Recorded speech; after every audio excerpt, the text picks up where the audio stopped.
Teacher Talking Sports, what it does, what it do, how we live. And let's continue the series I've been doing where I name who I believe is the best player in each MLB franchise's history, their all-time GOAT. Previously did these for NBA, NFL, and NHL teams. They're all on playlists, as are the MLB teams I've done thus far. Been going in alphabetical order. Now, today I land on the Oakland Athletics. I know they are referred to as just the Athletics now, but you know what? I'm calling them the Oakland Athletics, at least alphabetically. So the Athletics were known as the Philadelphia Athletics from 1901 to 1954, Kansas City Athletics 1955 to 1967, Oakland Athletics from 1968 to 2024. 124 seasons, have won 9 world championships, the most recent coming in 1989. Now, before I reveal who I believe is the GOAT, I've been revisiting the MLB Mount Rushmores I did about 3 years ago, where I named who I believe are the 4 best players in each MLB team's history. So, deciding if I would make any changes. I actually did make a change. I thought long and hard. I made a change. But anyhow, alphabetical order by last name. We have Jimmy Fox, played 11 seasons with the Philadelphia Athletics, won back-to-back MVPs in 1932 and 1933. Lefty Grove played 9 seasons with the Philadelphia Athletics, 195 wins, led the league in ERA 5 times with the team. Also was named MVP in 1931. Ricky Henderson, his whole career wasn't with Oakland, but he's the all-time leader in both stolen bases and runs scored. And then I originally had Mark McGwire.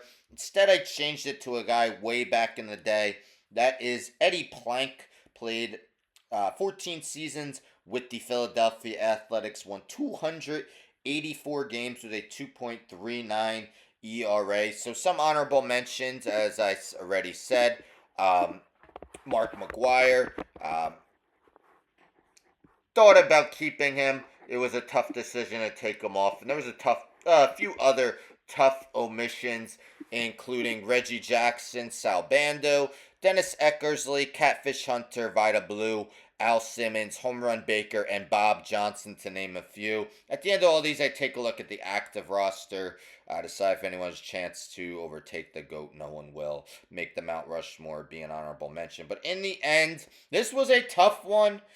I decided to go with the guy many consider the best leadoff hitter of all time, left fielder Ricky Henderson. Now, Henderson actually had 4 different stints with the Athletics. His first one was the longest, played his first 6 seasons with Oakland, all in all parts of 14 seasons with the Athletics. Henderson was named the league's MVP during his second stint in 1990 with the team. He also had MVP finishes of 2nd and 10th twice.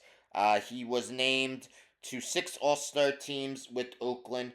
Also won 2 Silver Sluggers and a Gold Glove. Let's take a look at his season-by-season numbers via his Baseball Reference. Now, usually I only include the player's time with that team, but as I mentioned, 4 different stints. So, unfortunately, in here is also Yankees, a little bit of Blue Jays, Padres, Anaheim Angels, but anyhow, mostly with Oakland. So his all-time with Oakland, again, parts of 14 seasons. He batted .288 with an .839 OPS, 137 OPS plus, 167 homers, 648 RBIs, 1,270 runs scored, 1,768 hits, 289 doubles, 867 stolen bases, more than 300 more walks and strikeouts, 1,227 walks compared to 915 strikeouts.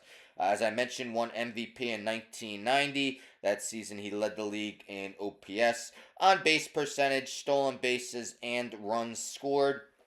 Stealing machine. 3 of his first 5 seasons, Henderson stole at least 100 bases.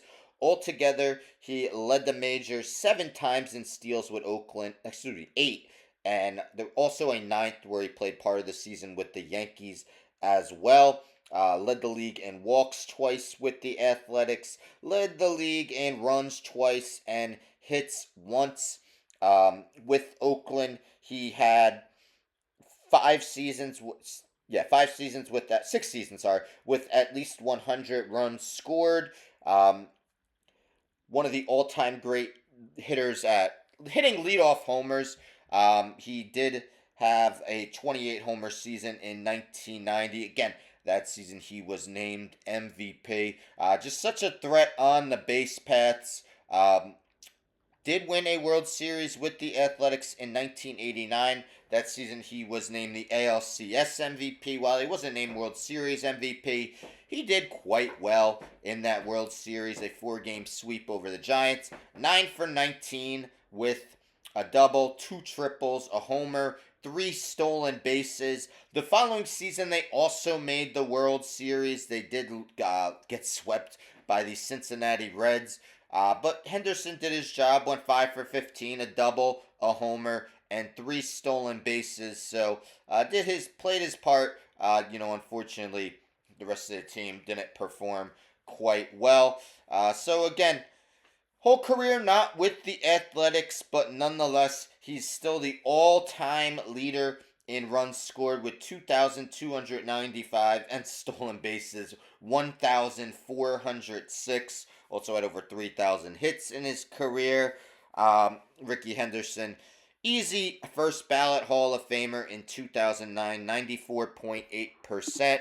This was a tough one. Lefty Grove, Jimmy Fox, I really considered them quite a bit. In the end, I gave the slight nod to the stolen base king. Let me know in the comments if you agree, disagree, whether with the GOAT or the Mount Rushmore. So as I mentioned, with all these, I take a look at the active roster. So if anyone's chance to overtake the GOAT, make the Mount Rushmore be honorable mention. We know the Athletics haven't been one of the game's better teams of late. A guy like Brent Rooker was awesome last year, but he got a late start. He's already 30 years old. Other than that, I mean, no, there's really no one. Maybe if Mason Miller doesn't get traded and gets moved to a starting rotation role. But yeah, otherwise, you know, this Mount Rushmore is probably going to stay the same for quite some time, to be honest. The Athletics not exactly a team who's spending money, so no big free agents are going to come in. That would be widely unexpected. But yes, stay tuned for tomorrow. I'll be continuing the series by doing the Philadelphia Phillies. Anyhow, don't forget to subscribe. Tell a friend, tell a friend, tell a friend, subscribe. Like the video, share the video, hit the bell for notifications. I'm out.